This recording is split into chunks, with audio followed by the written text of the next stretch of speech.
when you're at that young age, and I think as we get older, we'll have moments in which we'll revert back to that inner child, but then we'll snap ourselves out of it if we're in a position where we don't believe that it's attainable. Because granted, like we said before, there's certain things in which, you got to make peace with the fact that, hey, NBA, it's not going to happen. But that doesn't mean you can't play basketball. Well, that's the thing, right? Let's say my goal, my passion was NBA. Yeah. Wanted to go to the league. Mm-hmm.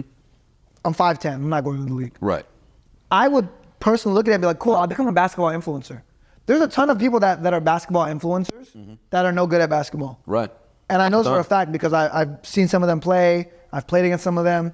And they're not that good, but on the internet, they make a great living off of it. Mm-hmm. I would become one of those guys. Yeah, you just find a variation to where you can make it work. Because now I'm getting paid to play basketball. I'm a professional. Exactly. Like there's a way to where you can not only monetize it, but there's a way that you can keep that passion alive just in a different manner, because if you keep chasing after what you considered to be the ultimate goal, because you'll tell yourself, man, the goal was to make it to the NBA, but you didn't realize the goal was actually just to keep playing basketball, because that's what your passion is. Mm-hmm. It's playing the game itself. It's not chasing after the goal, because although there is a score to be kept, you just have to find a different way to keep score. Yeah.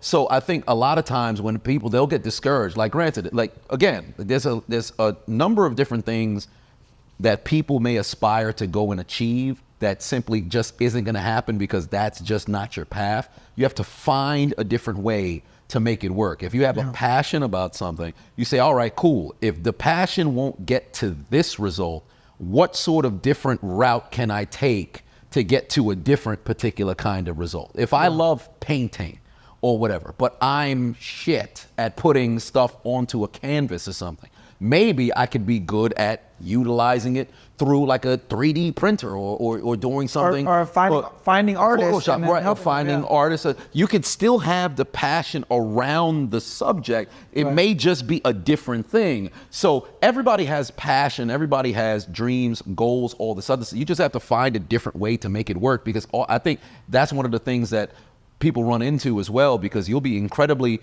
passionate about something as a child, and then you think there's only one route in order to make it work. Take into account me with comedy. When I thought, it's just stand-up or nothing. You can't be a comedian unless you're doing stand-up or whatever.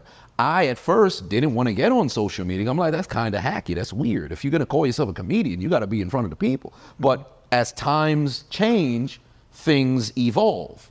So now, where are people? Primarily on their phones, primarily on their computers. So meet them where they are. Now you can have a different brand of comedy, different sort of ways that you could connect with people. So with that being the case, you just find a way to make it work. So what do? Make videos online. Yeah. You could be somebody who wants to be in business and sell product. If this was 50 years ago, you'd have a brick and mortar. You'd have to have a storefront. Yep. But now, times have since changed. I can sell products online and I don't need a physical store. Yeah. If I'm somebody who is a shopper, or I shouldn't say shopaholic, somebody who's a, what was Paris Hilton? Because a socialite or something of that nature, where the influencer before the influencer was an influencer. Yeah. Before it had to be magazines and all this other stuff. But if you were somebody who didn't have the notoriety or whatever, there's no paparazzi that's gonna be following you around. Okay, cool, we have social media now. I can become my own paparazzi. So you just find different ways to tweak what your passion is and make it work. And the way I think there's the ultimate question to this, and there's something that you should ask yourself every single day. People that are unhappy with their lives, they don't know where they're at in their career, they don't know what path, if their path is correct, what they should ask themselves. Would the 10-year-old version of me be proud of myself? Regardless of what you're doing. Let's say you're a doctor and you're extremely happy with it, or you're extremely sad with it. You ask, would the 10-year-old version of me be proud of myself? Or did they want to be something else? Because me at 10 years old, I think about that. I wasn't planning on being an entrepreneur. Right. I was planning on being rich. I didn't know what business was really. I was like, I'm going to be rich and I'm going to be cool. Those are my two things that I wanted. Now I'm an entrepreneur, make a lot of money, have a lot of followers. Technically, I'm rich and I'm cool. I'm everything my 10-year-old version of me wanted. If he saw my life now, he'd be like, you're fucking awesome. You're doing better than I thought. I think with that, it would just make me happy. Right. So I think if you look back and you're like, would the 10-year-old version of myself be happy with myself, be happy with where I'm at, be proud of me? And if the answer is yes, there's nothing you need to change. And that's why I think people like they'll reminisce and live so heavily in the past, but they forget that the past is supposed to pretty much set up where you're trying to go into the future. Because whenever you look backwards, you say, all right, cool. This is what happened in the past. What can I use from the past to now dictate how I can move in the future? Because everything that I do is for me 5, 10, 15 years down the line. So not only do I think, man, what would 10-year-old Adonis think of, 29-year-old Adonis? I also think, what would 52-year-old Adonis think about 29-year-old Adonis? So I try to say, all right, I'll work for my past, or I should say I'll use my past self to kind of keep me grounded, and then I'll use my future self to aspire to do more. Because the one fear I always had since I was a kid, I would never want to be that old dude who's sitting on a lazy boy rocking back and forth thinking, what if? Facts. Like, because it's not worth it. When you really think about people laying on their deathbed, the worst thing that you could possibly have is regret.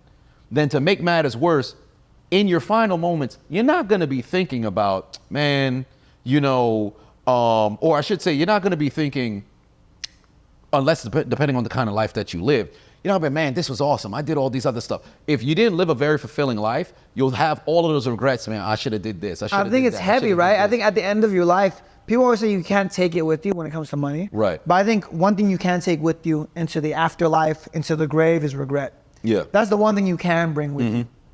If you can die with peace, I think that's the most beautiful thing. Yeah. So when it comes to money, if you're happy you accumulated billions of dollars and you could die at peace knowing that, you can take it. You can technically take it with you.